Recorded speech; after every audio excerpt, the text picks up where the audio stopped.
ओम श्री गणेशाय नमः। ओम श्री कृष्णाय नमः। ओम श्री रामाय नमः।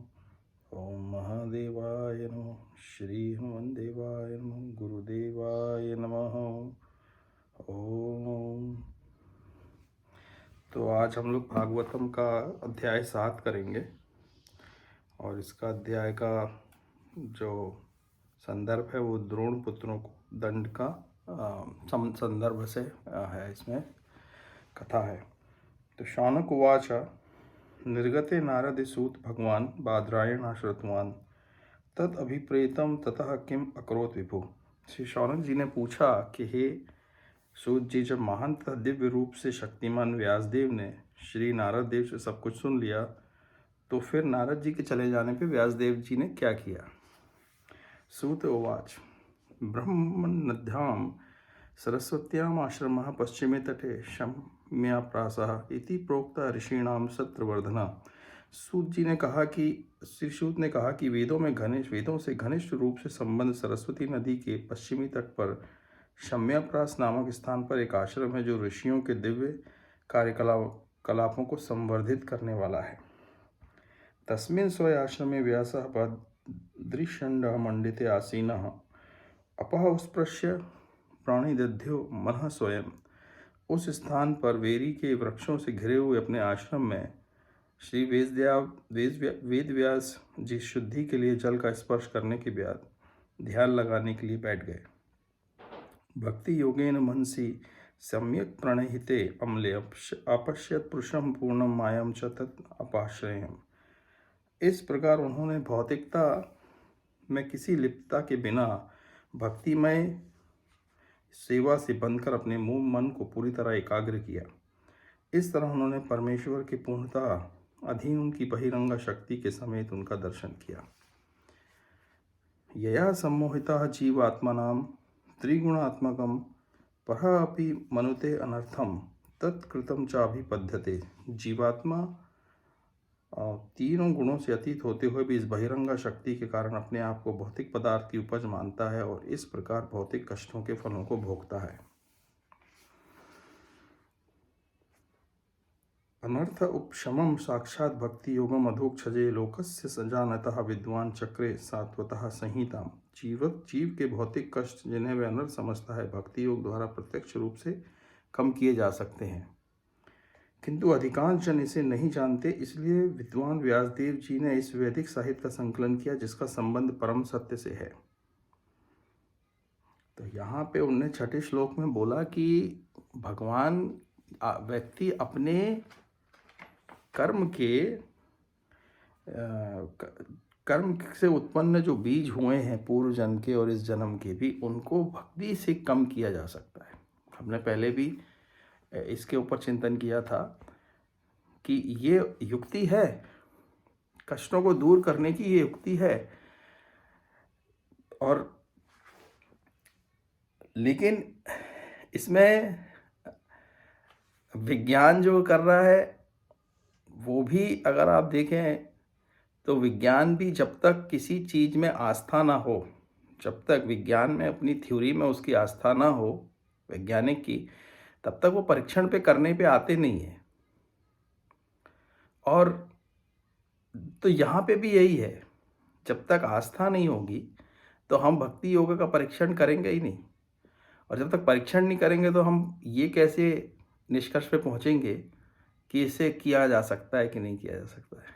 तो बस यही एक केवल इसमें एक फ़र्क ये है, जो विज्ञान की तरफ से वैज्ञानिक लोग परीक्षण करके किसी युक्ति पे पहुंचते हैं कि एक वैज्ञानिक ने दवाई बना दी तो सबका भला हो जाता है। अध्यात्म में वैसा नहीं है। इसीलिए अध्यात्म में क्या है, सबको अपना भरण स्वयं करना पड़ता है। हाँ, सत्संग है, शास्त्र है, संतों की वाणी है, जो कुछ भी है वो उसमें सहायक होती है, लेकिन और उससे भी कम होते हैं। इसमें कोई संशय नहीं है कि सत्संग से व्यक्ति के कष्ट कम नहीं होते, बिल्कुल कम होते हैं। मानसिक कष्ट तो तुरंत शमन होने ही लगता है उनका, व्यक्ति को उस शांति प्राप्त होने लगती है। क्योंकि अज्ञानता जैसे जैसे दूर हो जाती है, भाई हमारे मानसिक दुख क्लेश जो है वो अज्ञानता के कारण ही तो है ज़्यादातर।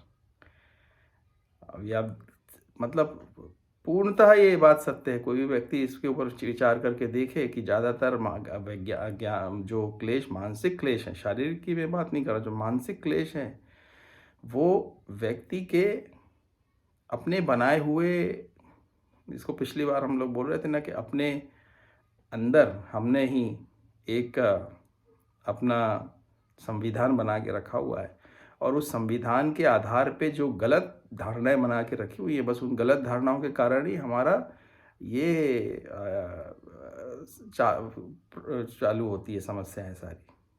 तो इन गलत धारणाओं को अगर हम ठीक कर लें, भक्ति योग करें, भक्ति योग से हमको क्या प्राप्त होगा? भक्ति योग से हमको भगवान की कृपा प्राप्त होगी, और हमारा जो मन की चंचलता है, और उससे हम किसी चीज़ को देखने के लिए, हमारी अपने संविधान को भी देखने के लिए हमें थोड़ा सा उससे अलिप्तता लानी पड़ेगी। हमारे मन की जो अलिप्तता है ना, मन लिप्त है उसके अंदर अभी पूर्णतः, तो जब लिप्त है तो जब उससे हम थोड़ा सा दूर होके अपने आप को ऐसे देखेंगे जैसे हम किसी दूसरे व्यक्ति को देखते हैं, हम ठीक ठीक आकलन कर पाएंगे कि क्योंकि क्या होता है कि हम लोग जीवन को जिस तरह से जीते हैं उसमें हम स्वयं हैं और संसार है। हम संसार को तो ठीक ठीक, दूसरों की त्रुटियों को ठीक ठीक देख पाते हैं, लेकिन स्वयं की त्रुटियों को नहीं देख पाते ना, क्योंकि हमारा मन लिप्त है उसमें पूरी तरह से। तो हम अगर अपने स्वयं को भी, अपने चेतन को अपने शरीर से दूर ले जाके अपन उसको ऐसे देखें जैसे साक्षी भाव से, तो हमको हम स्वयं भी उस साक्षी भाव में आ जाएंगे।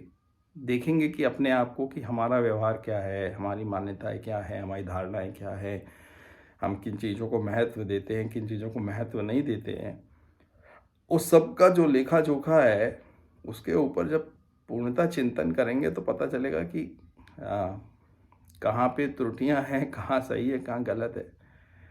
तो बस यहीं से तो अपने आप का जो उत्थान है उसकी प्रक्रिया चालू हो जाती है व्यक्ति को। क्योंकि और आध्यात्मिक मार्ग में आने से पहले ये सब भी करना, ये पहले क्या, ये तो सदा ही करते रहना चाहिए कि भाई मेरे अंदर स्वयं कितने क्या अवगुण हैं जिनको मैं ठीक कर सकता हूँ। और भक्ति करते हुए, तो भक्ति से क्या है, वो मन वहाँ से हट के भगवान की भक्ति में जब लगता है तो उसको एक, जिसको बोलते हैं ना, एक विश्राम का समय मिलता है।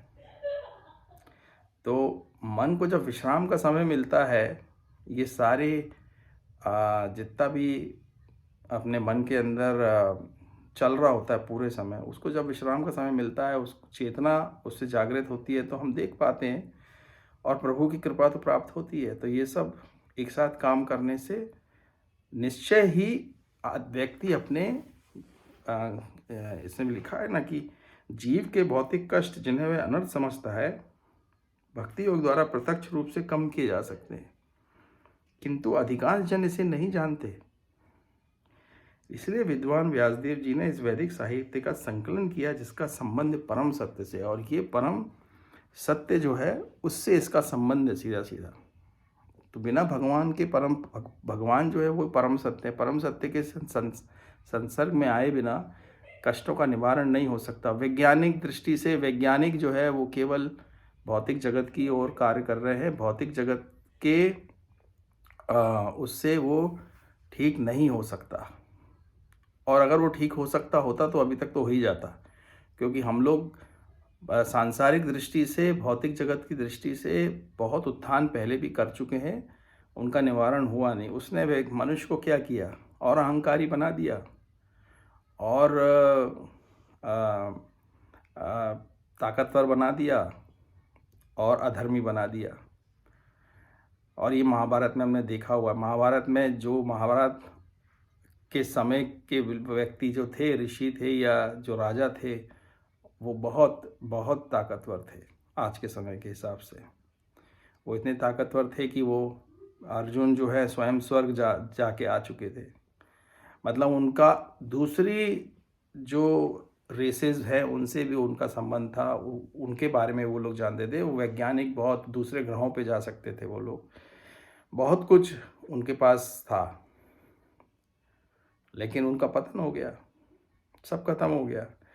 और ऐसा पहली बार नहीं हुआ, कई बार हो चुका है पहले भी। तो हमको इससे इतिहास भी पढ़े, अगर हम साहित्य हमारा शास्त्र भी पढ़ें, तो हमको यही पता चलता है कि प्रकृति मतलब भौतिक दृष्टि से अगर हम बहुत ज़्यादा विद्वान भी हो गए और भौतिक जगत के ऊपर हमने बहुत सारी योग शक्तियाँ भी प्राप्त कर ली, योग शक्ति तो उसको नहीं बोलना चाहिए, लेकिन शक्तियाँ भी प्राप्त कर ली, तो उन शक्तियों से मनुष्य का अहित ही हो गया ज़्यादातर लोगों का। धर्म अधर्म का विवेक खत्म हो गया। और प्रायः यही देखा जाता है कि जब तक व्यक्ति विवेकवान ना हो, उसको शक्ति उसको पतन का कारण ही बनती है। उस शक्तियाँ जो है उसको दे दी जाए अगर प्रचुर मात्रा में, तो वो उसका पतन का कारण बनती है। इसीलिए हर किसी के बस का नहीं है कि बहुत शक्तिशाली हो जाए और अगर विवेकवान ना हो। इसलिए विवेकवान की कोई शिक्षा नहीं दी जा रही है। यहीं पे सारी वो है, उसको छोड़ दिया जाता है अपने इंडिविजुअल उसके ऊपर, व्यक्तिगत उसके ऊपर छोड़ दिया जाता है, उसकी स्वभाव के ऊपर, उसकी प्रकृति के ऊपर, कि ठीक है वो उसका वो है। लेकिन वो कितना महत्वपूर्ण है ये आप सोचो। भले ही वो राजनेता हों या फिर हमारे जो ब्यूरोक्रेट्स हो, जो बड़े पावरफुल पोजीशन में बैठते हैं, तो यहाँ तो इसीलिए वो सब चीज़ें बहुत ज़रूरी हैं, वो सिखाई नहीं जाती हैं, वो उनको सिखाना चाहिए। फिर आगे पढ़ते हैं, यस्याम वै श्रुमायाणाम कृष्णे परम पुरुषे भक्तिम उत्पद्यते पुंसम शोक मोह भय अपहा। इस वैदिक साहित्य के श्रवण मात्र से पूर्ण पुरुषोत्तम भगवान श्री कृष्ण की प्रेमा भक्ति की भावना तुरंत अंकुरित होती है, जो शोक मोह तथा भय की अग्नि को तुरंत बुझा देती है। तो इस साहित्य से, भागवत पढ़ने से क्या होता है, हमको भगवान के प्रति प्रेमा भक्ति उत्पन्न होगी, और प्रेमा भक्ति उत्पन्न होने से ये मोह शोक भय जितनी भी चीज़ें हैं कम होने लगेंगी। भाई भगवान का संबंध सीधा ऐसी चीज़ भी सही है, और जो ये कम होंगी तो आनंद उत्पन्न होगा, व्यक्ति सही सही देख पाएगा, सही सही जीवन जी पाएगा। और यही हमारा जो है लक्ष्य भी है इस मनुष्य देह को प्राप्त करने का, कि हम लोग इस स्थिति पे अपने चेतन को लेके जाएं, जहाँ से हम और ऊपर अपना विकास कर सकें। अभी हमारा चेतन देखो कहाँ विचरण कर रहा होता है। जितनी भी मोह में है, भय में है, शोक में है, क्लेश में है, ये ऐसी फ्रीक्वेंसीज हैं जो जिसको पाश्विक बोलो, पशु व्यवहार वाइब्रेशंस है ये। चेतन जो है ना, केवल क्या है, चेतन अलग अलग वाइब्रेशंस पे वाइब्रेट कर रहा होता है।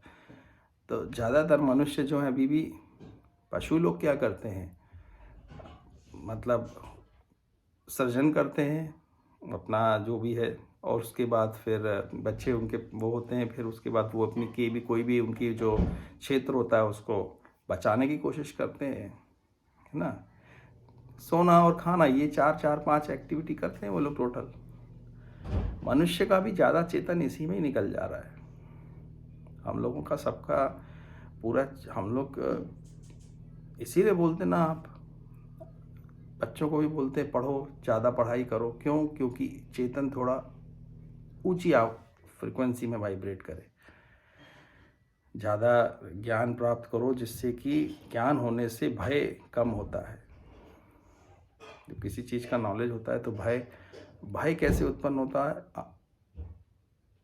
अज्ञानता से भय उत्पन्न होता है, ज्ञान से भय कम होता है। इसका मतलब ज्ञान आपके चेतन को हायर फ्रिक्वेंसी पे ले जाएगा, अज्ञानता उसको नीचे फ्रिक्वेंसी पे ले जाएगा। जीव जंतु जितने होते हैं आप देखिए कितने भयभीत होते रहते हैं वो लोग हमेशा। चिड़िया हो, हरिण हो, कोई भी जीव हमेशा भयभीत रहते हैं वो लोग। तो मोहग्रस्त रहते हैं, मोह में रहते हैं। तो चेतनता जो है ऐसी कम नीचे की फ्रीक्वेंसीज में जब उसकी आवृत्ति होती रहती है, तो हमारा ये मनुष्य देह का ये हमारा लक्ष्य है कि हम इसको ऊपर ले जा सकें। और इसको ऊपर ले जाने के लिए, अपने चेतन को और ऊपर ले जाने के लिए भक्ति एक बड़ा अच्छा मार्ग है जो तुरंत ले जाता है उसको ऊपर। ये सब चीज़ें कम हो जाएंगी। इसलिए इन्होंने लिखा है कि शोक मोह भय ये सब स्वयं ही भगवान की प्रेम भक्ति प्राप्त होते ही कम होने लगती, क्योंकि भक्त प्रेम जो है, भले ही वो जगत में दया जो है उसकी प्रेम की एक मैनिफेस्टेशन है। जीवों के प्रति अहिंसा हो, दया हो, वो हायर फ्रिक्वेंसी, मतलब किसी जो व्यक्ति दूसरों से प्रेम करेगा ना, उसी के हृदय में दया भी रहेगी। तो प्रेम भले ही सांसारिक व्यक्तियों से भी करें, लेकिन वो एक हायर वाइब्रेशन है, वो उसको और भी हायर ले जाना। लेकिन वो क्या है, सांसारिक व्यक्तियों से प्रेम करना में क्या है, मोह है, मोह उसके साथ रहता ही है। जबकि भगवान से प्रेम करने में मोह खत्म हो जाता है। तो चेतन को ऊपर उठने में सहायकता मिलती है। भाई अभी सब चीज़ें, इन सारी फ्रिक्वेंसीज ने पकड़ के रखा हुआ है उसको नीचे। हम स्वयं देखें ना, अपना 24 घंटे में हम सोने से पहले सुबह से उठते हैं, पूरा दिन हमारा चेतन, हम क्या सोचते रहते हैं, इन्हीं चीज़ों में विचरता रहता है। वो कहीं पे कुछ युक्तियाँ बनाते रहते हैं, कहीं कुछ अच्छा सोचते रहते हैं, कुछ किसी के बारे में बुरा सोचते रहते हैं, यही सब चलता रहता है। उसने ऐसा बोल दिया, उसने, मतलब चेतनता की जो स्तर है इतना कम रहता है कि उससे ये सारी की सारी नेगेटिव जितनी भी प्रवृत्तियां हैं ना, ये सब घिरे रहती हैं। तो ये मन भी देखा जाए तो पशु, मतलब हम लोग मनुष्य शरीर में रहते ही पशु ही हैं बेसिक। तो हमें मनुष्य बन के और भगवत इसके स्तर पे जाना है, यही हमारा लक्ष्य है जीवन का। और कोई लक्ष्य किसी का नहीं है, सभी मनुष्यों का यही लक्ष्य है। शौनक उवाच सह वै निवृत्ति निरतः सर्वत्र उपेक्षकः मुनि कस्य वह बृहति मेतामात्मा राम समभ्यसत। श्री शौनक ने सूत गोस्वामी से पूछा, सुखदेव गोस्वामी तो पहले से ही निवृत्ति मार्ग पर चल रहे थे और इस तरह वे अपने आप में प्रसन्न थे, तो फिर उन्होंने ऐसे बृहत साहित्य का अध्ययन करने का कष्ट क्यों उठाया। फिर उन्होंने ये पूछा कि भाई सुखदेव गोस्वामी तो पहले से ही वो थे, उनके जो पुत्र हैं वेद व्यास जी के, तो उन्होंने क्यों ये पढ़ा इसको। ऐसा नहीं है, वो विद्वान है, सब है पूरी तरह से, वो मोक्ष जीवन मोक्ष प्राप्ति है उनको, जीते जीते ही मोक्ष से प्राप्त है वो।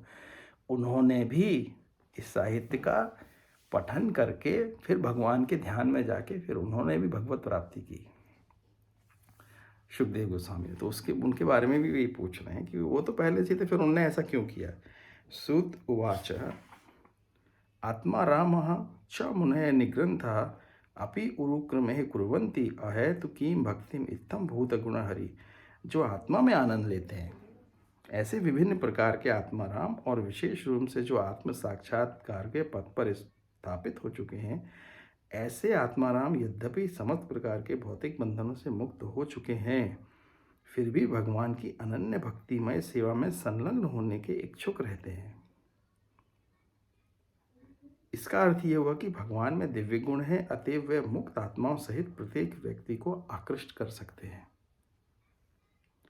तो उन्होंने क्या बोला कि जो लोग आत्मा के आनंद में स्थित है, मतलब ये जो अपने को अल्टीमेट जिसका बोलते हैं ना कि टोटल आनंद प्राप्त होना, वो अपने आत्मा में ही है।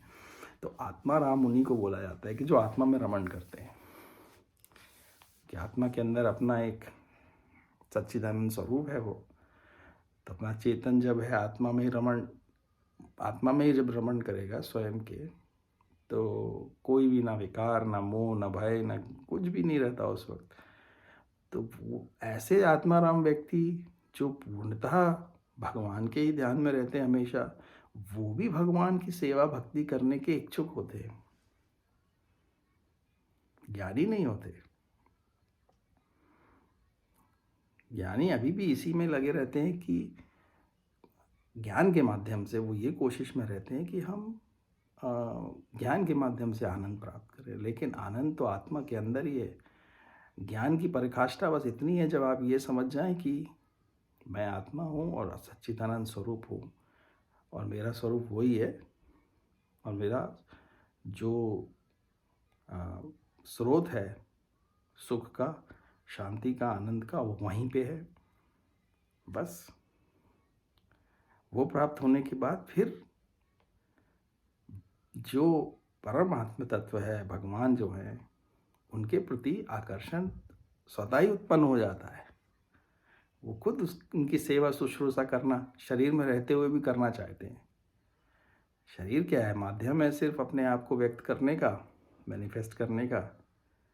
तो आप भगवान की पूजा करते हैं तो वो क्या क्या दिखाना चाहते हैं? भगवान के लिए सेवा करते हैं, भगवान के लिए फल फूल जो भी करते हैं, तो वो करने का क्या क्या वो है, प्रयोजन है? सिर्फ यही प्रयोजन है कि जब हम क्योंकि शरीरवान हैं, शरीर में हैं, तो हमें उसमें सुख मिलता है। भगवान को हम ये मान के चल रहे हैं कि वो, मैं भी दिव्य आत्मा, वो भी दिव्य आत्मा है, वो भी शरीर में आए, मैं भी शरीर में आया। अब मैं शरीर में हूँ तो क्योंकि वो आ चुके हैं पहले, इसीलिए उनकी मूर्ति रख ली, उनकी पिक्चर रख ली, चित्र रख के उनकी सेवा कर ली, है ना। तो ये किस स्तर पे हो रहा है? ये शरीर के स्तर पे हो रहा है, भौतिक जगत के स्तर पे हो रहा है, लेकिन चेतन के स्तर पे भी हो रहा है। सिर्फ वो चेतनता में जो हमारी भावना है उसका एक व्यक्त करने का एक माध्यम हो गया कि व्यक्त कर रहे हैं हम, वो अपनी आकर्षण हो गया ना। आत्मा का जब अपना आत्मा का साक्षात्कार हो जाएगा तो भगवान के जो परम आत्म तत्व है उसकी तरफ वो स्वतः ही आकृष्ट होती रहती है हमेशा, भगवान की तरफ। तो वो आकृष्ट होके, ये सिर्फ जब किसी के प्रति हमारा भाव होता है तो हम सेवा करते हैं। सीधी सा है जगत में, माँ सेवा करती है बच्चे की, पिता सेवा करता है बच्चे की, देखता है कि उसको कोई कष्ट ना हो। सेवा है ना वो, उसको सेवा ही तो बोलेंगे। नौकर जो करता है वो सेवा नहीं है, नौकरी है वो। माँ पिता जिससे हम प्रेम करते हैं, वो जितने भी लोग हैं सेवा में बहुत सेक्रीफाइस होता है, बहुत ही। तो सेवा उसको बोलते हैं कि, तो वही है जहाँ प्रेम होगा। तो ये सब चीज़ें जो है भगवान के प्रति स्वतः ही पूजा पाठ करना मन करेगा। इसमें वही लिखा है कि ऐसे व्यक्ति भी भगवान के प्रति आकृष्ट होकर बहुत भगवान का शुश्रूषा करना चाहते हैं, इसीलिए वो कर रहे थे। सुखदेव गोस्वामी जो हैं वो जानते थे ये, तो उनका भगवान के प्रति प्रेम आना स्वाभाविक है। मतलब ये जो है ना, कोई ये एक प्रोसेस है कि ये स्वतः ही होगा, कुछ करने की आवश्यकता नहीं है। कोई किसी के प्रति प्रेम उत्पन्न कर ही नहीं सकता,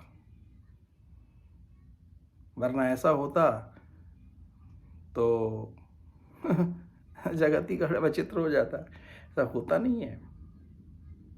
प्रेम स्वतः ही उत्पन्न होता है अपने आप। एक दूसरे के प्रति भले ही सांसारिक दृष्टि से भी देखो तो, अगर आप स्त्री पुरुष में भी देखो तो हर कोई हर किसी के प्रति प्रेम क्या आकर्षित नहीं होता है। भले ही वो किसी भी स्थिति में, उसकी कोई बाहरी गुणों के ऊपर भी निर्धारित नहीं होता है। वो क्यों होता है, कहाँ से होता है, इसका कोई उसका कोई तार्किक दृष्टि से, लॉजिकल से देखा जाए तो कोई उसका वो नहीं है। कोई इसको लॉजिकल बता नहीं सकता कि क्यों होता है, उसकी कोई साइंस ही नहीं है। तो ये क्या है, जब भगवान की कृपा होती है, भगवान स्वयं हृदय में ही विराजमान है ना, स्वयं अपने प्रति उनको सेवा करानी होती है अपनी, तो आपके हृदय में स्वयं आपको प्रेरित करेंगे। तुम करो। और जितने भी लोग भक्त लोग हैं उनके अपने अनुभव आप देख लेना, उनसे पूछ लेना। और हम सत्संग में देखते हैं कि मतलब वो सबका अपना अनुभव है भक्त लोगों का कि ये भगवान की ही कृपा होती है। और भगवान की कृपा जब किसी पे भी हो सकती, कभी भी हो सकती है। सत्संग व्यक्ति को करना चाहिए, प्रार्थना अपने हृदय में करनी चाहिए कि प्रभु मेरा भी कल्याण करे। और ये कृपा किसी पे भी हो सकती है। जिस पे कृपा हो जाती है वो वही भगवान जिससे कराना चाहते हैं वो करता है, अपनी स्वतः करेगा वो। जिसका समय आ गया है, जिसका जो बस अपने आप करेगा वो। और सिर्फ वो ये नहीं है कि कर्म कांड करेगा। भाई पंडित लोग पैसे लेके पूजा करते हैं ना, भगवान की पूजा कराते हैं, चलो सांसद उसमें भी तो वो उसमें बहुत पंडित ऐसे भी होते हैं जिनको जो बहुत भाव से करते हैं, लेकिन कई होते हैं उनका तो काम ही है उन। लेकिन उसका कोई उसको प्रेम भक्ति थोड़ी बोल देंगे। प्रेम भक्ति तो उसको बोलेंगे जो मन से भगवान के प्रति स्वतः उनकी भावना बहती हो उस तरफ। जैसे भावना बहती है माँ की पिता की अपने बच्चों के प्रति, वैसी भावना भगवान की भी हमारे प्रति रहती है। लेकिन भगवान क्योंकि हमको अपने तुल्य मानते हैं, भगवान का एक स्वभाव है कि भगवान जीव को, खासकर मनुष्य जीव को अपने तुल्य ही समझते हैं वो। तभी तो उनने मुक्त इच्छा दे रखी ना सबको, फ्री विल दे रखी है कि आप स्वतः ही अपने आप निश्चय करो कि क्या सही है क्या गलत है।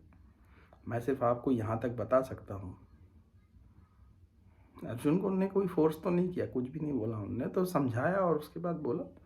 और समझाया भी इसलिए जब अर्जुन ने पूछा, सामने से आके समझाते भी नहीं है। भगवान कितना, क्या बोलना चाहिए, कितना आदर कर रहे हैं जी मनुष्य को। सुदामा को भी उन्होंने सामने से जाके कुछ नहीं किया, आदर कर रहे हैं। इसलिए नहीं कि ध्यान नहीं दे रहे, वो देख रहे हैं, बैठे हुए हैं, सब कुछ है ना, हृदय में ही बैठे हुए हैं। भगवान बहुत हमसे करीब है,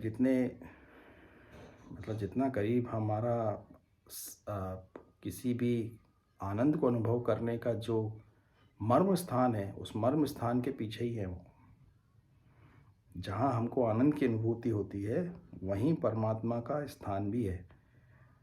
तो हमारे बहुत करीब है, वो पास में है, सब पता रहता है उनको। लेकिन वो कभी हस्तक्षेप नहीं करते बस। फिर वो स्वयं ये बोलते हैं कि आपको जैसा अच्छा लगे आप वैसा कीजिए। तो ये उनका स्वभाव है। तो ऐसे प्रभु का स्वभाव है, तो प्रभु के प्रति आकर्षण होगा। जब हम उनके स्वभाव को ठीक ठीक समझेंगे तो इसीलिए कई बार मैं इसको उल्टे तरह से बोलता हूँ कि प्रभु के प्रति आकर्षण मतलब स्वयं के प्रति आकर्षण है। क्योंकि आपका स्वयं आत्म का तत्व है वो, आपका अपना, हमारा अपना तत्व है वो। उसी तत्व पे हम आधारित जो है सब कुछ। तो अपने प्रति अपना ही तो भला सब चाहते हैं ना, तो अपना भला चाहते हैं तो अपने आत्मा के प्रति आकर्षण होना चाहिए ना, स्वाभाविक है। लेकिन हमारी जो सांसारिक रूप से जो दृष्टि बनी हुई है वो हमेशा उससे दूर जाने की बनी हुई है, उससे विपरीत जाने की बनी हुई है। ये सोच के कि हम विपरीत जाके हम उसके करीब जा रहे हैं, बट वैसा नहीं है, हम उससे दूर जा रहे हैं। हमारा चेतन उस पर ना रमण करके जब जगत की वस्तुओं पर रमण कर रहा होता है तो वो दूर जा रहे हैं उससे। तो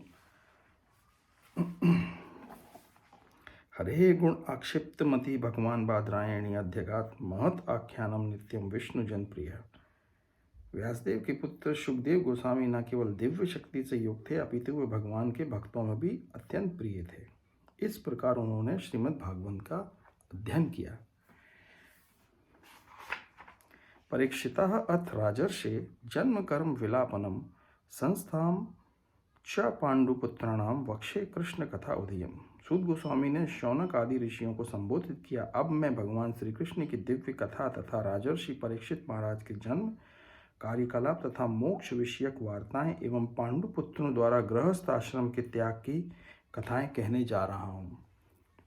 यदा मृधे कौरव संजयानाम वीरेषु अथो वीर गतिम गतेषु प्रकोदर आविध्य गदा अभिमर्श भग्न उर्दंडे धृतराष्ट्रे पुत्रे भर्तुप्रियं द्रोणी इति स्म पश्यन् कृष्णसुतानां स्वपतां शिरांशि उपाहरत् विप्रियम् एव तस्य जुगुप्सितं कर्म विग्रहयन्ति।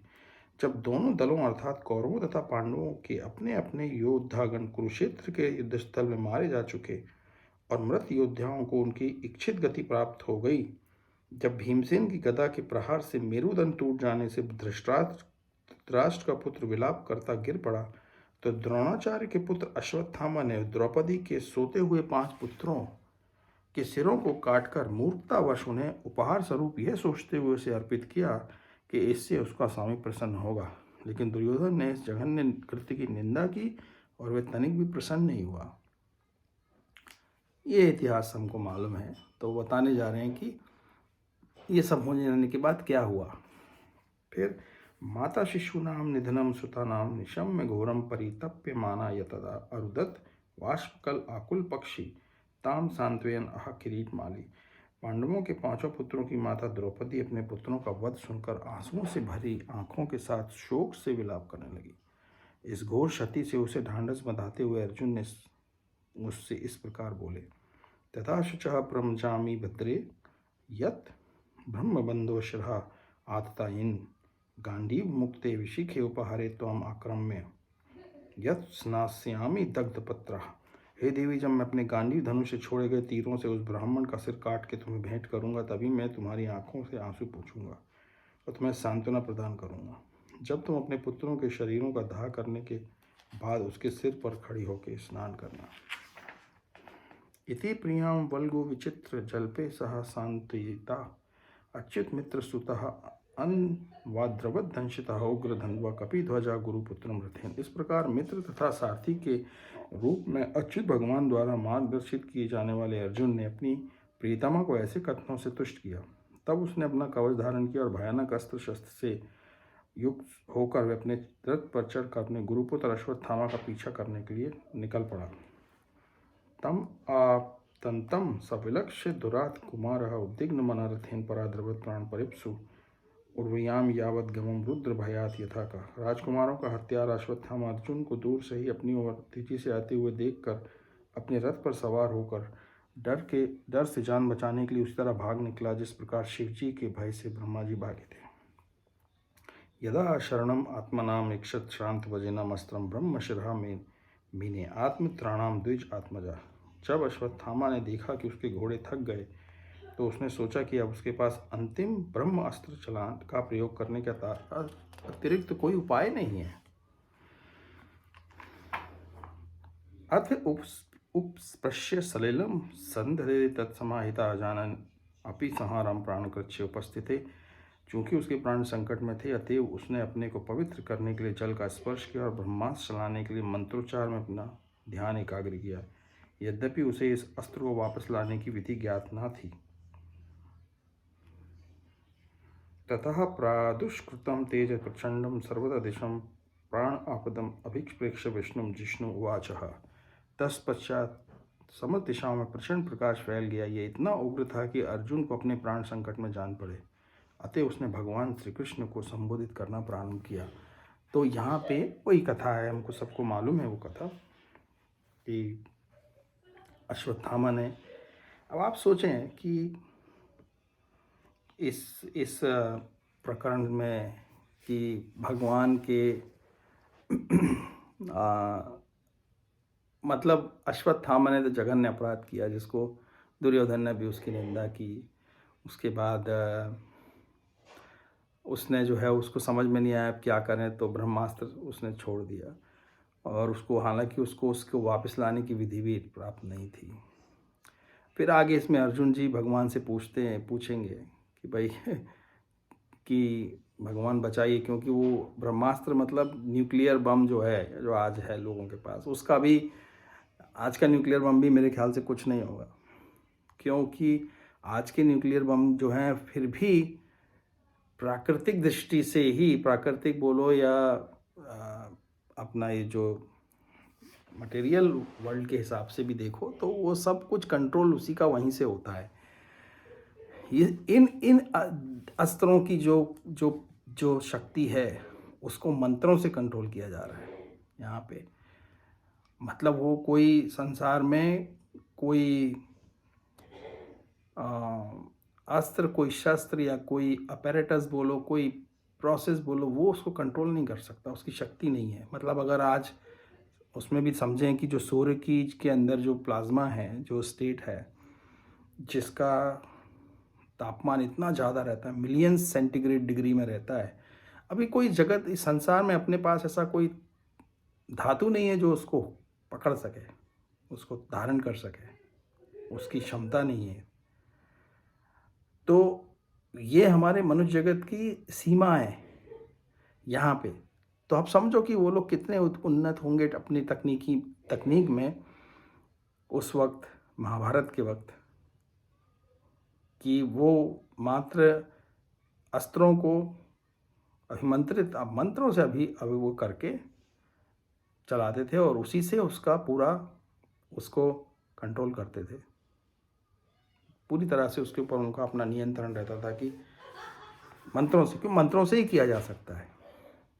ये अभी हमारे पास है नहीं, ये आएगा। मनुष्य में भी, आज के मनुष्य जो कार्य कर रहे हैं इसमें आगे भगवान की कृपा इनके ऊपर होगी तो इनको ये ज्ञान मिलेगा। अभी ये ज्ञान है ही नहीं किसी के पास।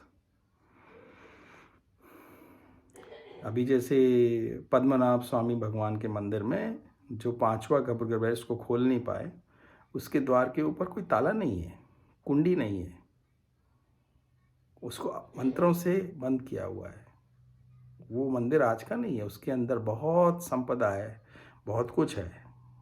अभी तक जो मिल गया है वो तो $22 बिलियन का की संपत्ति मिली है, और वो 5वां जो दरवाज़ा है उसको तो खोल ही नहीं पाए वो लोग, द्वार जो है, क्योंकि वो उससे बंद किया हुआ है। बोलते हैं कि नागों की छवि बनी हुई है वहाँ पे, आकृति बनी हुई है, और नाग मंत्र हैं या जो भी मंत्र हैं उन मंत्रों से उसको बंद करके रखा है। तो कोई खोल नहीं सकता उसको, बिना मंत्रों के, गरुड़ मंत्र से ही बोलते हैं खुल सकता है वो। तो उनके पास ये तकनीक थी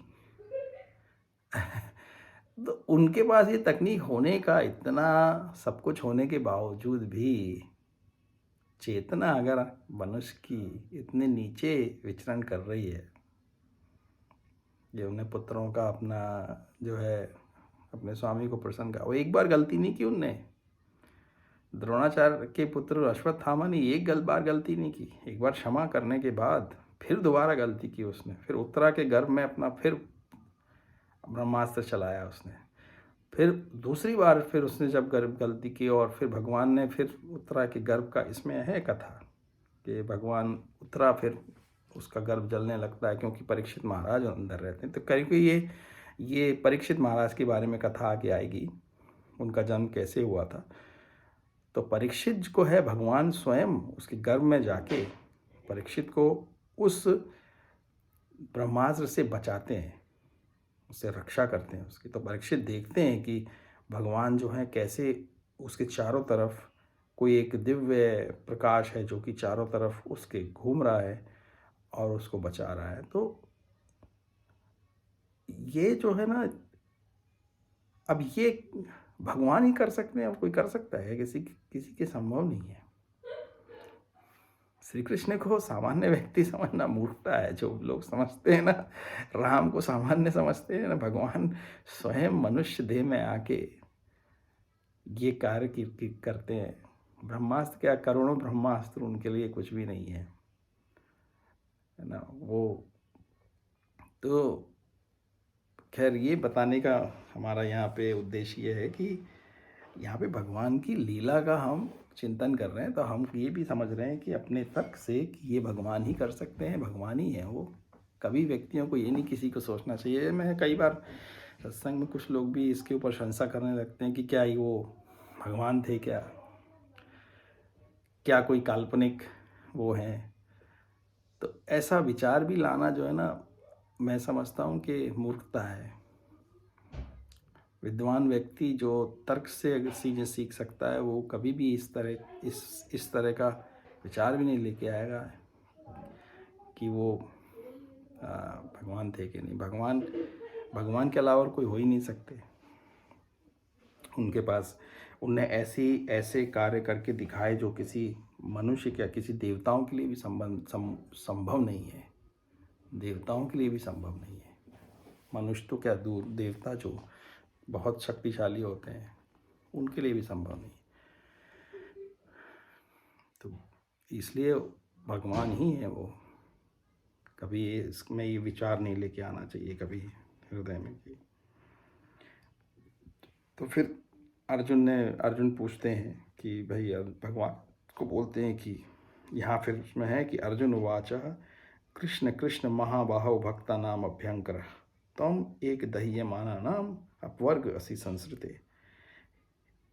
मतलब कैसे आर्त हो के भगवान को बोल रहे हैं कि कृष्ण कृष्ण महाबाहो भक्ता नाम अभ्यंकर। हे महाबाहो भगवान श्री कृष्ण, आप भक्तों के भय को दूर करने वाले हैं। आपकी शक्तियाँ असीम हैं, उनकी प्रार्थना कर रहे हैं। अतएव एकमात्र आप ही अपने भक्तों के हृदय में अभय उत्पन्न करने में समर्थ हैं। भौतिक कष्टों की ज्वालाओं में फंसे सारे लोग आप में ही मोक्ष का मार्ग पा सकते हैं। तो उनकी प्रार्थना करके फिर भगवान को भी बोलते हैं कि त्वम आद्या पुरुष साक्षात ईश्वरा प्रकृति परामायाम व्युदस्य चित्त शक्तिया कैवल्य स्थित आत्मनि। आप आदि भगवान हैं जिनका समस्त सृष्टियों में विस्तार है और आप भौतिक शक्ति के परे हैं। आपने अपनी आध्यात्मिक शक्ति से भौतिक शक्ति के सारे प्रभावों को दूर किया है। आप निरंतर शाश्वत आनंद तथा दिव्य ज्ञान में स्थित रहते हैं। भगवान की प्रार्थना कर रहे हैं वो। स एव जीवलोकस्य माया मोहित चेतसः विधत्से स्वयं वीर्येण श्रेय धर्म आदि लक्षणम।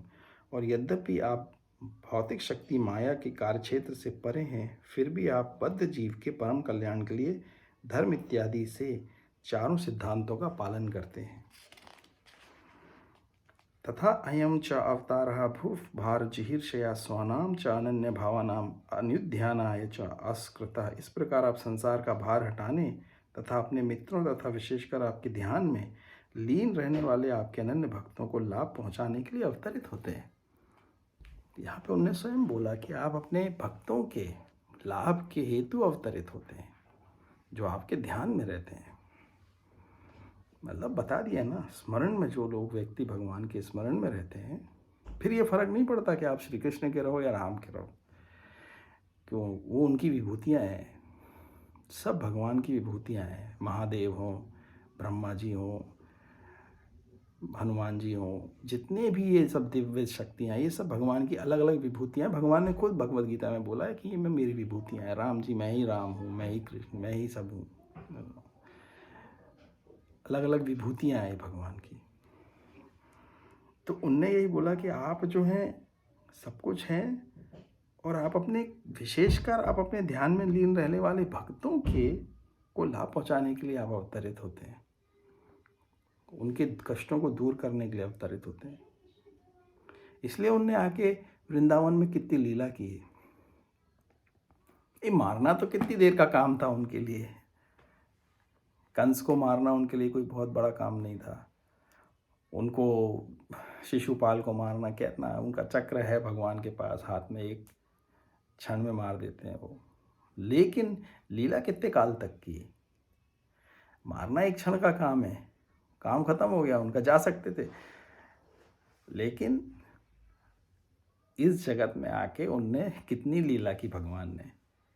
जो उनके प्रेमी भक्त थे, भगवान उनके साथ रमण करते हैं, मतलब अपने भक्तों के साथ ही रहते हैं। वो आते हैं कभी माता के रूप में, माता जो यशोदा है, उनकी माता देवकी हैं, उनको वो पहुंचाने के लिए, सुख पहुंचाने के लिए लीला करते हैं।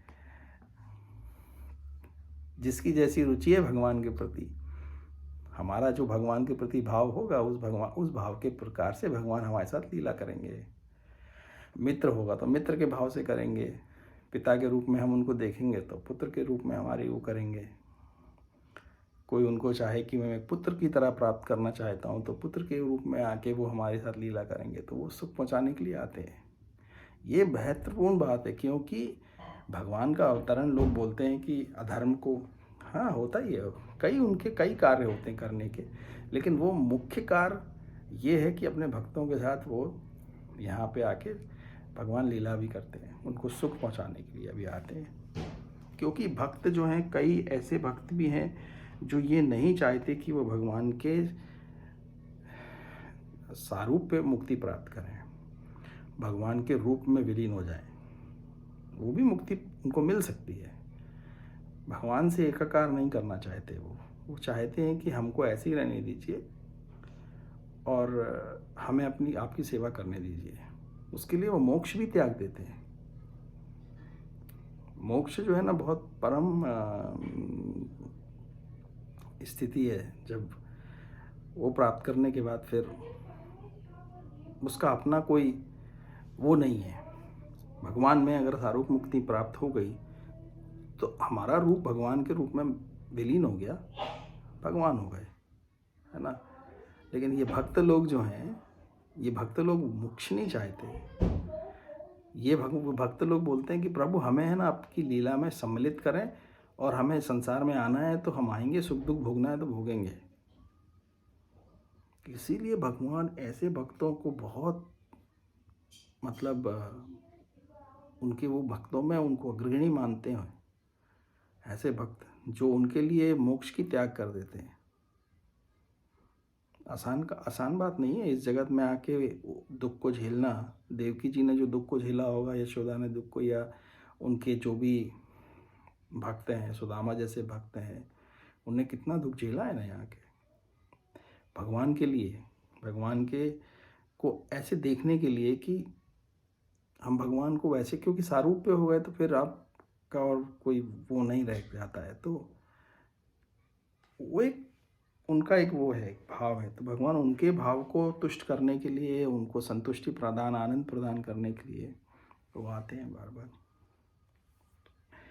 किम इदम स्वितः कुतः वायति देव देव न विद्धि अहम सर्वतः मुखम आयाति तेज परम दारुणम। हे देवादि देव, चारों ओर फैलने वाला ये घातक तेज कैसा है, ये कहाँ से आ रहा है, मैं इसे समझ नहीं पा रहा हूँ। तो अर्जुन जो है उनकी प्रार्थना करके फिर उनसे भगवान से पूछ रहे हैं कि प्रभु मुझे बचाइए, ये तेज तो मेरे को बहुत तेज है, ये समझ नहीं आ रहा क्या है ये।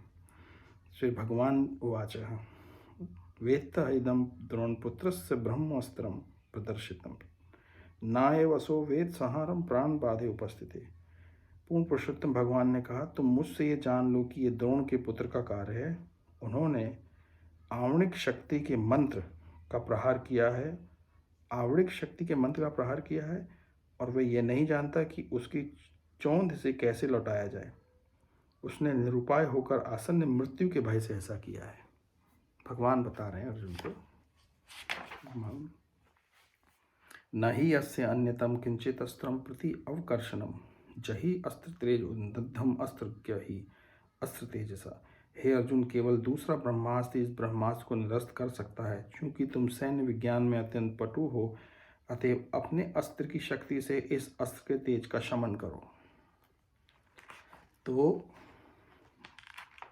भगवान ने यहाँ पे उनको यही बताया कि आप अपनी जो आपके पास शक्ति है उसी से इसका शमन करो, एक ब्रह्मास्त्र से दूसरे ब्रह्मास्त्र का शमन करो। सूत उवाच श्रुत्वा भगवता प्रोक्तम फाल्गुना पर वीरः स्पृष्टादम परिक्रम ब्रह्मान् ब्रह्मास्त्रम संददे। श्री सूत गोस्वामी ने कहा, भगवान से यह सुनकर अर्जुन ने शुद्धि के लिए जल का स्पर्श किया और भगवान श्री कृष्ण की परिक्रमा करके उस अस्त्र को प्रशमित करने के लिए उसने अपना ब्रह्मास्त्र छोड़ा। सहत्य अन्योन्यम उभयो तेजसी शर संवृत्य आवृत्य रोदसी खमच्छु वृद्धाते अक्र वन्हीवत। जब दोनों ब्रह्मास्त्र की किरणें मिल गई तो सूर्य के गोले के समान अग्नि के एक बृहद चक्र ने समस्त बाह्य अंतरिक्ष तथा लोकों के संपूर्ण गगन मंडल को आवृत कर लिया। तो यहाँ पे कथा चल रही है कि मतलब जो है ना, हम वही उस पर दिख रहे हैं कि, तो यहाँ पे हमको महत्वपूर्ण बात जो हमको समझ में आती है कि दो चार बातें हमने समझी कि वही है कि तकनीक का अपने पास होना ज़रूरी नहीं है कि आपको बहुत ऊंचे स्थानों में ले जाएगा या उच्च अवस्था में ले जाएगा, धर्म अधर्म का ज्ञान करा देगा, नहीं है। ये भी ज़रूरी नहीं है कि उससे हमको सुख की प्राप्ति हो जाएगी, आनंद की प्राप्ति हो जाएगी, विवेक की प्राप्ति हो जाएगी, नहीं हो सकता। वो ये सब पता चल रहा है हमको कि इनके पास सारी शक्तियाँ हैं, सब कुछ है, फिर भी इनके कार्य देखो तो कैसे कार्य हैं वो, है ना। दूसरा यही समझ में आता है कि भगवान श्री कृष्ण कौन है, उनका उनका प्रभाव क्या है, और भगवान की भक्ति जो है वो ही हमको भगवान की कृपा प्राप्त करा सकती है। और कोई चीज़ भगवान की कृपा प्राप्त, भगवान की वैसी कृपा फिर सब पे रहती है, लेकिन भगवान की विशेष कृपा प्राप्त करना, जिससे भगवान वो दे दें जो हमको चाहिए, तो उसके लिए भक्ति मार्ग जो है वो आसान और सशक्त मार्ग है। और उसको भी वर्ण करना, उसको भी मिलना, वो भगवान की कृपा से हमको मिलेगा। हमें उनके लिए प्रार्थना ही करनी है बस। हमें कोई विशेष कुछ वो नहीं करना है, कुछ विशेष प्रयास नहीं करना है, सिर्फ भगवान से हृदय में अपनी प्रार्थना करने के, प्रभु मेरे को भी आपकी प्रेमा भक्ति प्रदान कीजिए, जिससे कि मेरा सही सही कल्याण हो सके और ये जीवन सफल हो सके। जिस जीवन को मैंने प्राप्त किया है, इस जीवन को जो मुझे जिसके लिए मैं आया हूँ यहाँ पे, उस तत्व को प्राप्त करके मैं यहाँ से जा सकूँ। क्योंकि और कोई अप्राप्य वस्तुओं के पीछे तो समय हम व्यतीत करते ही रहते हैं। धन, समृद्धि, सुख, ये जो सेहत है, ये है, वो है, वो सब तो ठीक है जीवन को चलाने के लिए, लेकिन परम लक्ष्य जो है वो यही है कि वो प्राप्त करके जाया जाए यहाँ से। और वो प्राप्त वस्तु ऐसी होगी जिसको हम ले जाया जाएगा हमारे साथ। ये सारी प्राप्त वस्तुओं को हम ले जा नहीं सकते। पर अब कितनी भी अच्छी आप धन कमा लो, घर बना लो, कुछ भी कर लो, है ना, ले जा थोड़ी सकते हैं। नाम के लिए भी लोग करते हैं, हमारा नाम रह जाएगा, तो तुम्हारे साथ थोड़ी जाएगा, यहीं रह जाएगा वो भी। ले जाने वाली वस्तु क्या है, ले जाने वाला तत्व क्या है? ले जाने वाला तत्व यही है, भगवत भक्ति, भगवत प्रेम, यही ले जाने वाला तत्व है। और यही तत्व हम जब ले जाएंगे तो ये तत्व हमको आगे के जन्मों में भगवान की कृपा इस जन्म में भी मिलेगी और आगे के जन्मों में भगवान की कृपा मिलेगी। उनकी इच्छा से हमारा जहाँ जन्म होना है, जैसे होना है, कृपा होनी है, वो सब वही करेंगे। तो मेरा तो ये, मैं पूरी तरह से मैं यही मानता हूँ कि बस मेरे को परमात्मा के प्रेमा भक्ति मेरे को मिलनी चाहिए और मेरे को ऐसी अवस्था मेरी होनी चाहिए कि जब मैं इस जगत से जाऊं तो मेरे को यही भाव रहे, कि संतुष्टि का भाव रहे कि हाँ, मैं जिस वक्त वस्तु के लिए आया था यहाँ पे, जिसके लिए मेरा जन्म हुआ था, वो मुझे प्राप्त हुई। और नहीं भी हुई उतनी तो मुझे ये हुआ कि हाँ, मैंने उस मार्ग में इतना तो करा, कोशिश तो की चलने की, कम से कम उसका संतोष, वो भी बहुत बड़ा संतोष है कि हम कोशिश ही तो कर सकते हैं। हमें प्राप्त हो सकता ना भी हो इस जन्म में, है ना, लेकिन ये कोशिश हमारी आगे जन्मों में हमको मदद करेगी। और आगे भगवान की सब कृपा है, जिसके ऊपर जब एक क्षण में भगवान चाहे तो कुछ भी कर सकते हैं। एक क्षण में कृपा, भगवान की एक बार कृपा हो गई तो अभी हम भगवान की कृपा सांसारिक और जो है ना भौतिक जगत के, उसके लिए मांग रहे हैं उनकी कृपा। हम इसके परे वाली कृपा नहीं मांग रहे, वो भी मांगना चाहिए। मैं ये बोल रहा हूँ कि हम जो भौतिक जगत की कृपा मांग रहे हैं भगवान से, उस कृपा के साथ साथ हमको ये भी मांगना चाहिए कि प्रभु मेरे को ऐसी भी कृपा कीजिए कि मेरे जाने के बाद मेरा कल्याण हो। इस जगत में तो जो चलना है उसकी तो कृपा कीजिए, आप जरूर कीजिए। क्योंकि जैसे हमने देखा था कि नौका है ये, और नौका भी टूटी फूटी सही चलेगी नहीं।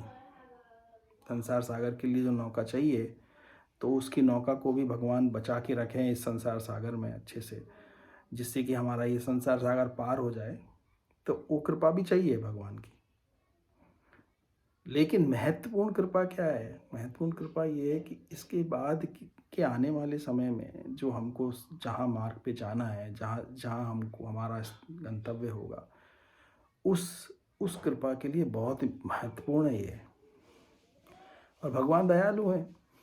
जब हम सत्यता से, निर्मल मन से जब भगवान से ये चीज़ मांगेंगे, निर्मल मन से मांगेंगे कि प्रभु सही में को चाहिए, तो कोई संशय नहीं है कि प्रभु उस चीज़ को नहीं स्वीकार करेंगे।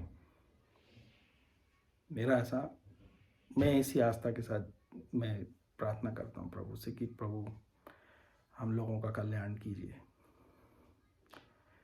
तो और हम ये सत्संग कर पा रहे हैं, ये उनका कल्याण, ये उनकी कृपा ही है। ये मैं ये समझता हूँ, ये कृपा उनकी कृपा है कि हम कर पा रहे हैं, हमारा मन हमको करने दे रहा है।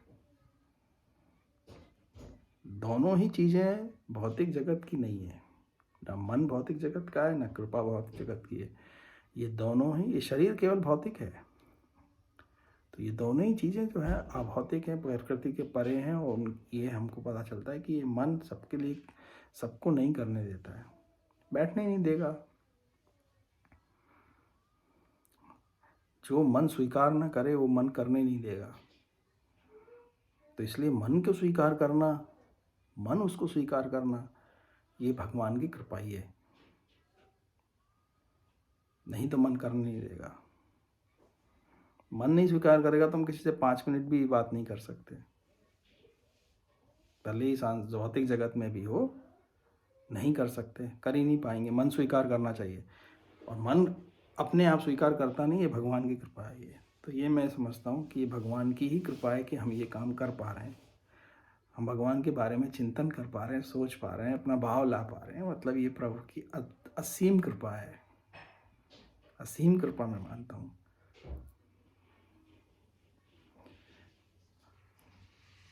मतलब अपना हृदय भगवान के लिए द्रवित होना, ये भगवान की असीम कृपा है। तो ये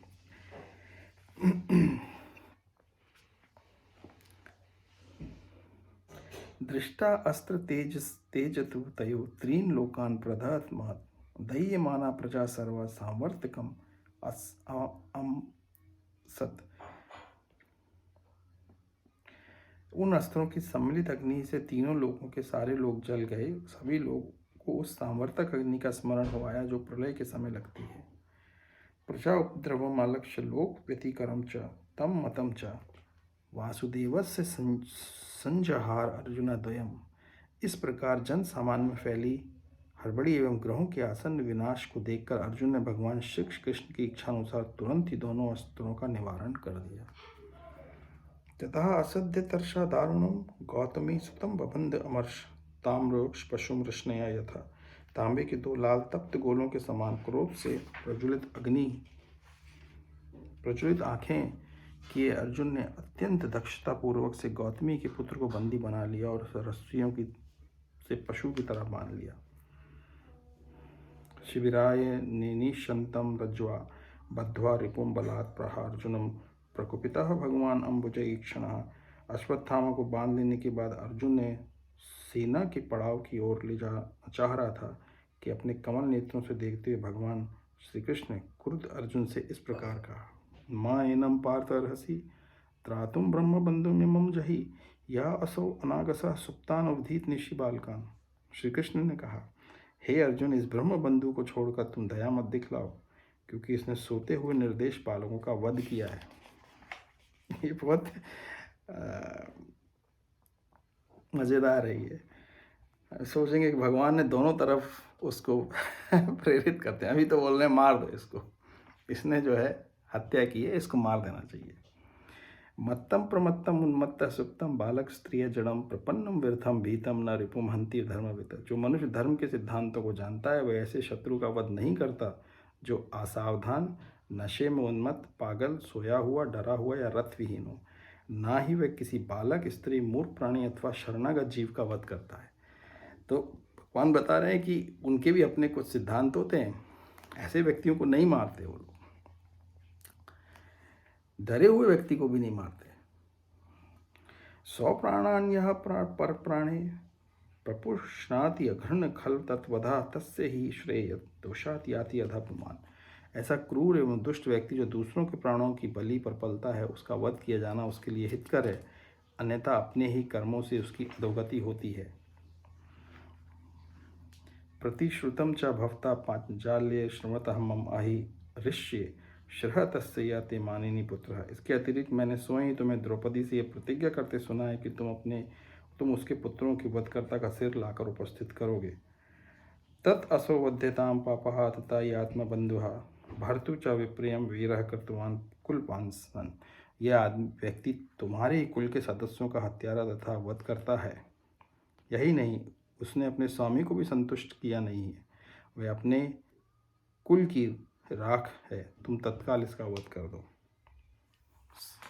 तो भगवान ने उसको प्रेरित किया कि तुम इसका वध कर दो।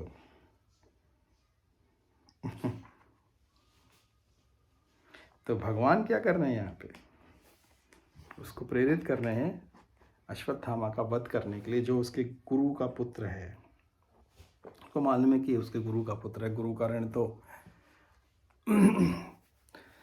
भगवान यहाँ पे उसको प्रेरित करें, मतलब वहाँ उसकी धर्म की परीक्षा ले रहे हैं एक प्रकार से। मतलब भगवान देख रहे हैं कि अर्जुन अभी क्या करेगा, इसलिए उसकी परीक्षा ले रहे हैं। और यही हम लोगों के भी जो जगत है ना, हम लोगों को भी देखो ना, तो प्रत्यक्ष अप्रत्यक्ष रूप से हम लोगों की परीक्षा होती रहती है इसी तरह से। मतलब वो ये देखते हैं कि ये धर्म और अधर्म का कितना क्या विचार करके करता है। ये कोई सही गलत तो उसमें कुछ वो नहीं है, उसका कोई उत्तर।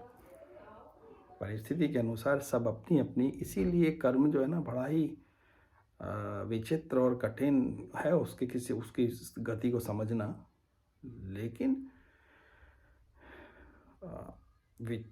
विचार करना जरूरी चाहिए। कर्म करते वक्त विचार जरूर करना चाहिए। करते हैं सब लोग, लेकिन फिर भी धर्म अधर्म का विचार नहीं करते। बहुत सारे लोग करते भी हैं, लेकिन कहने का मतलब, यहाँ समझने का मतलब यही है कि अपने को कोई भी कर्म करने से पहले धर्म अधर्म का विचार नहीं करना चाहिए। सिर्फ मात्र भावनाओं के आधार पे, रोष में आके, किसी उसमें आके कर्म नहीं करना चाहिए।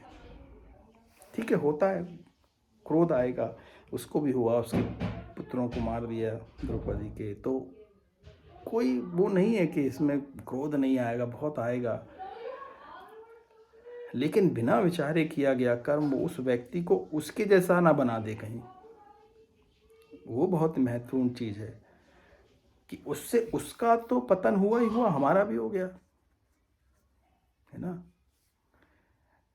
तो इसीलिए ये विचार करना भी जरूरी है कि मतलब क्या ये सही कर रहा हूँ मैं कि नहीं। तो भावनाओं में बहकर नहीं कुछ करना चाहिए। हम लोग को यही शिक्षा मैं तो ले रहा हूँ इससे, कि भावनाओं में बह के नहीं करना चाहिए। और उसकी अनुमति जो है धर्म देता है नहीं देता है, फिर उसके बाद व्यक्ति विचार करके फिर हमको उसका निर्णय लेना चाहिए कि अच्छा ये करने योग्य कर्म करा जा सकता है कि नहीं। लेकिन हम लोग को तब देखो तो हम लोग भावातीत होकर ही सब कर्म करते रहते हैं ना ज़्यादातर।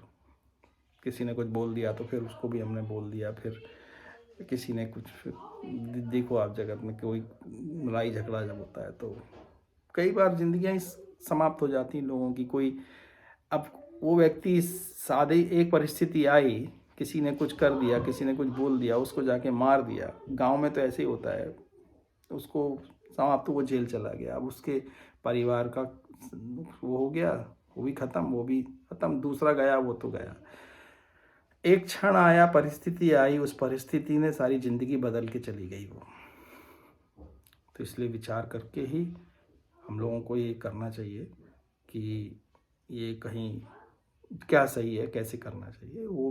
मतलब इसमें तो भगवान यहाँ उसकी परीक्षा ले रहे हैं अर्जुन की, कि तुम अर्जुन तुम ऐसा करो। उन पर प्रेरित भी कर रहे हैं कि तुम ऐसा करो, तुमने प्रतिज्ञा भी की है। व्यक्ति भी आता ही है, इसको मार देना चाहिए। लेकिन द्रौपदी सोचो कितनी उसकी कितनी दयालु है कि वो मना कर देती है। द्रौपदी बोलती कि नहीं, ये आपके गुरु का पुत्र है, इसको आप छोड़ दो, मेरे को नहीं इसका सर आप काटो ये वो करके। तो भगवान फिर वही बोलते हैं कि आप इसकी शिखा, इसके पास जो मणि है वो निकाल लो और इसको तेजहीन ब्राह्मण है, वैसे भी तेजहीन ब्राह्मण का जीवन मृत्यु के तुल्य है, तो ये उसको जाने दो। लेकिन उस अश्वत्थामा को तब भी समझ में नहीं आती है। वो जाके फिर एक बार फिर उत्तरा के घर पे वो ब्रह्मास्त्र का प्रयोग करता है, तब भगवान बचाते हैं परीक्षित को। फिर तब भगवान उसको श्राप देते हैं कि अब तुमको जो है, क्योंकि अश्वत्थामा एक ऐसे हस्ती है जिनको भी मतलब वो अभी भी कहते हैं जीवित है वो, उनको मृत्यु का वो नहीं है उनको, तो बोलते हैं अभी भी जीवित है। और उनको दुखता, भगवान ने उनको अब वो दिया है कि उनकी जहाँ मणि लगी थी वहाँ पे उनको दुखता रहेगा, हमेशा दुख में रहेंगे। लेकिन अश्वत्थामा, अब ये एक वो है कि अश्वत्थामा को अगले ब्रह्म का भी वरदान है। अगली सृष्टि में जब ब्रह्म होंगे तो वो होंगे। तो ये बड़ा वो है कि कभी कभी सोचने में लगता है कि हमारी बुद्धि से हम लोग इस बात का आकलन नहीं कर सकते कि कौन अधर्मी है कौन धर्मी है, ये सिर्फ भगवान ही कर सकते हैं।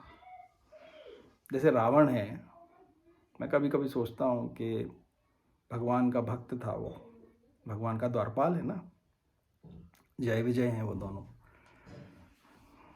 तो रावण का किरदार निभाना, ऐसा कार्य किरदार निभाना, मतलब किरदार ही निभाया उसने एक प्रकार से, मतलब इतना, तभी तो फिर मरने के बाद वापस भगवान के धाम गया ना वो। तो उसने स्वीकारा कि प्रभु ठीक है, हमसे गलती हो गई है, हम जगत में जाके राक्षस भी बन जाएंगे, राक्षस जैसा कार्य करेंगे। तो हो सकता है कि भगवान की लीला हो, भगवान की लीला को संपन्न करने के लिए उनका भी एक रोल है, उनका भी एक किरदार है जो उनको निभाना है। और उन्होंने स्वीकार किया कि ठीक है, हम विलन बनने के लिए भी ठीक है, हम तैयार हैं, हम करेंगे ऐसे कार्य। तो इसलिए भगवान, अब ये बहुत अलग अलग लेवल की वो है ये सोच। तो इसमें ऐसी एक तथ्य है कि अब जैसे अश्वत्थामा जी हैं, तो उनको अभी तो वो दुख से ऐसा झेल रहे हैं वो, लेकिन क्या वो भगवान की लीला का हिस्सा है, क्या है, मतलब वो हमारे समझने के लिए अभी उतना वो नहीं है। लेकिन हमको ये समझना है कि हमको उनके जैसे कार्य नहीं करने हैं, जो कार्य, ऐसे कार्य नहीं करने हैं जिससे कि हमारा अहित होए, है ना। तो यही है। तो अभी इस वक्त अब हम लोग यहाँ समाप्त कर देते हैं, है ना। ओम श्री गुरुभ्यो नमः।